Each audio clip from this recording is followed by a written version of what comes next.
জুলাই ঢাকা বিশ্ববিদ্যালয়ের শিক্ষার্থীদের উপর ছাত্রলীগ হামলা করে, ঠিক সেই সময় আন্দোলনের রূপটা কেমন ছিল? 15 জুলাই তো যখন হচ্ছে আমরা যখন ঢাকা ইউনিভার্সিটিতে ওই দিন আমিও ছিলাম, ওই দিন হচ্ছে লাঠির ছাত্রলীগের হচ্ছে লাঠির বাড়িতে আঘাত পাই।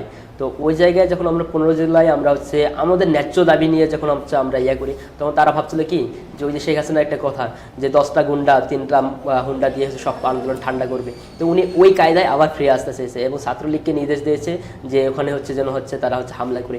শেখ হাসিনার নির্দেশে, ওবায়দুল কাদেরের নির্দেশে তারা হচ্ছে ওই জায়গায় সাধারণ শিক্ষার্থীর উপর তাদের ন্যায্য দাবি যখন আমরা যখন ন্যায্য দাবির জন্য হচ্ছে রাজীব ভাস্কর্যের সামনে আসবো, অর্থাৎ লাইব্রেরি থেকে আমরা বের হয়েছি, সেন্ট্রাল লাইব্রেরি থেকে, ওই সময় কিন্তু ছাত্রলীগ হামলা করে। আর এই হামলাটা হচ্ছে কি আপনার হচ্ছে একটা জিনিস হচ্ছে সত্যকে কখনো হামলা মামলা খুন গুম এগুলো দিয়ে ঠেকা যায় না, সেটা আজ হোক কাল হোক প্রকাশ পায়। তারা ভেবেছিল যে এই হামলা করেই হচ্ছে দমাবে, কিন্তু এই হামলার পরবর্তীতে যে আমাদের যে সত্যটা, আমাদের যে স্পিরিট, আমাদের এই কিন্তু আরও বেশি বৃদ্ধি পেয়েছে।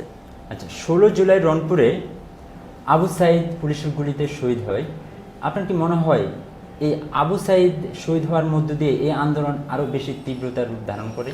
হ্যাঁ, এটা হচ্ছে আমি এক কথায় বলবো অবশ্যই, কারণ আমাদের যে জায়গায় ছিল আমরা কিন্তু হচ্ছে ওই পর্যন্ত, অর্থাৎ হচ্ছে 15 জুলাই পর্যন্ত যখন আমাদের উপর হচ্ছে লাঠিচার্জ করা হয়, তখন আমরা ভেবেছিলাম যে শেখ হাসিনা ক্ষমা চাইবে এবং হচ্ছে সুন্দর একটা দেশের করবে, সব কিছু থেকে উনি সুন্দর একটা সিস্টেমে আসবে। বাট এখন হচ্ছে আমাদের ভাইয়ের উপর গুলি চালা হয়, আবু সাইদ শহীদ হয়ে যায়, তখন কিন্তু আমরা হচ্ছে এখান থেকে সবাই শপথ নিয়েছি যে আমার ভাইয়ের রক্তের কসম যে আমরা হচ্ছে যদি শহীদ হয়ে যাই রাস্তায়, আমরা হচ্ছে এই আন্দোলন থেকে পিছপা হব না। ওই জায়গা থেকে আবু সাইদ ভাইয়ের যে জীবন, আবু সাইদ ভাইয়ের জীবন দানের মধ্য দিয়ে আমাদের যে হচ্ছে শপথ এবং হচ্ছে আমাদের স্পিরিট কয়েকশো গুণ আমরা বলবো যেটা বৃদ্ধি পায়। এবং হচ্ছে ওই জায়গায় আমরা হচ্ছে ওই দিনে শপথ নেই, আমরা সন্ধ্যার দিক, অর্থাৎ আপনারা দেখবেন যে ওই সময় কি 7টার দিক আর কি সবাই ঢাকা ইউনিভার্সিটি সেন্ট্রাল লাইব্রেরির সামনে জড়ো হয় এবং যে যার মতো করে ওখান থেকে আমরা শপথ নেই যে ভবিষ্যৎ আমাদের এক ভাই শহীদ হয়ে গেছে, যদি সামনের দিনগুলোতে আমরা শহীদ হয়ে যাই আমাদের কোনো আফসোস থাকবে না, তারপর আমরা এই আন্দোলন থেকে পিছপা হব না। 17 থেকে 18 জুলাই কমপ্লিট শাটডাউন ছিল, ঠিক সেই মুহূর্তটা আন্দোলন সবচেয়ে বেশি তীব্র ছিল।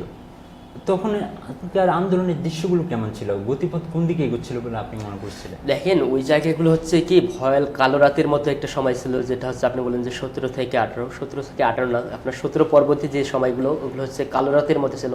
যে জায়গায় এসে সাধারণ শিক্ষার্থী এবং আন্দোলনকারী যাকে পেয়েছে, যেভাবে পেয়েছে ছাত্রলীগ, আওয়ামী লীগ, যুবলীগ, পুলিশ যেভাবে পেয়েছে, ওই জায়গায় তারা হচ্ছে গ্রেপ্তার করেছে, নির্যাতন চালাইছে, খুন করেছে এবং হচ্ছে এই জায়গায় তারা হচ্ছে লাশের একটা রাজনীতি খেলা শুরু করছে। তারা হচ্ছে চেয়েছিল যে লাশ দিয়ে হচ্ছে আপনার হচ্ছে 1971 সালের দিকেও যদি চিন্তা করি, ওই সময় কিন্তু তারা চেয়েছিল যে বাংলার মানুষ চায় না, তারা চায় কি বাংলার মাটি চায়। তো আদরব শেখ হাসিনাও চেয়েছিল যে এই দেশের হচ্ছে সাধারণ ছাত্র জনতা আমি চাই না, আমি চাই আমার ক্ষমতা আমার চেয়ার।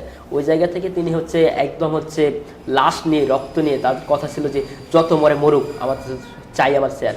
আপনারা দেখবেন যে পুলিশেরও একটা হচ্ছে ছিল, ভিডিও ভাইরাল হয়েছিল, ওই জায়গায় হচ্ছে স্বরাষ্ট্রমন্ত্রীকে হচ্ছে পুলিশ বলে যে স্যার গুলি করে একটাই যায়, আর যায় না। এই জায়গায় আপনারা দেখেন একদম হচ্ছে উচ্চ পর্যায় থেকে, অর্থাৎ শেখ হাসিনা থেকে শুরু করে স্বরাষ্ট্রমন্ত্রী, তার পরবর্তীতে হচ্ছে আপনার হচ্ছে আওয়ামী লীগ, যুবলীগ, ছাত্রলীগ সবাই কিন্তু হচ্ছে তারা ভেবেছিল যে একদম হচ্ছে পুরো বাংলাদেশ একদম হচ্ছে রক্তে রক্তাক্ত করবে এবং হচ্ছে তারা এই মিশনটাই চালায় মূলত ওই সময়গুলোতে।